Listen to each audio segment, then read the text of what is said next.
Good morning and welcome to the Stylo News Intelligence Update for West Africa.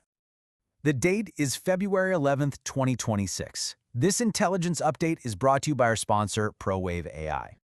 ProWave AI is the developer of Stylo Intel Ops, that's the AI-powered open-source intelligence program, and also Stylo News, the commercial version you can get on the web and on mobile apps. Now for our lead story. The security situation in West Africa has changed, and changed dramatically just in the last 2 weeks. We're seeing a series of deadly, coordinated attacks, and they seem to signal a serious escalation of instability in the region. As you can see right here on the map, these attacks have targeted key areas in both Niger and Nigeria. We're talking about violent extremist groups hitting locations from Makalandi to Nyami in Niger, and across Kwara and Katsina states in Nigeria.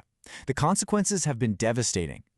In Nigeria, the human toll has been particularly high. Armed groups, including factions of Boko Haram, carried out these just brutal raids on remote villages.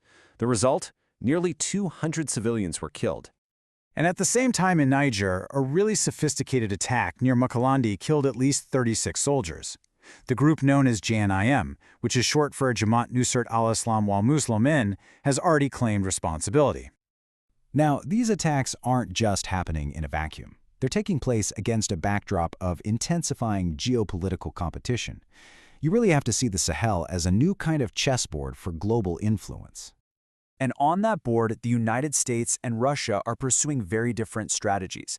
The U.S. has recently shifted its policy. It's now engaging directly with the military juntas, essentially deprioritizing democracy promotion for security cooperation, all in an effort to counter Russia. Russia, on the other hand, is expanding its military support through its Africa Corps, really positioning itself as the main security partner in the region and strengthening its ties with the Sahel states. So what happens when these great powers compete? Well, that rivalry is putting a tremendous amount of pressure on the traditional regional alliances, and it's causing new, competing security blocs to form. And central to this whole new dynamic is the Alliance of Sahel States, or AES. It's a confederation formed by the military juntas of Mali, Burkina Faso, and Niger. Their stated goal is to promote sovereignty and security cooperation while resisting pressure from the outside. The creation of this AES has led to a major rift with ECOWAS, the long-standing regional body. The EES states have announced they're withdrawing from the bloc entirely. In response, ECOWAS sanctions are causing serious economic hardship. We're seeing reports of a 21% jump in food prices in Niger. And all of this is complicated by that U.S. policy shift we mentioned, which some say undermines ECOWAS's authority and just deepens the rifts in the region. When you put all these pieces together, the events of just the past 2 weeks raise some really critical questions about what comes next for security in West Africa. With this rising violence, these shifting alliances, and these competing global powers all in the mix, what does the future actually hold for the region? This complex interplay of terrorism, power politics, and regional fragmentation is the focus of our in-depth analysis.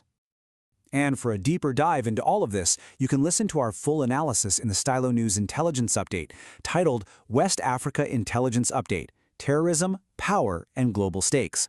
It's available on your favorite channel, or you can just follow the link on this post. Thank you for tuning in to this intelligence update. For AI-powered news on demand, you can subscribe to Stylo News at www.stylonews.com.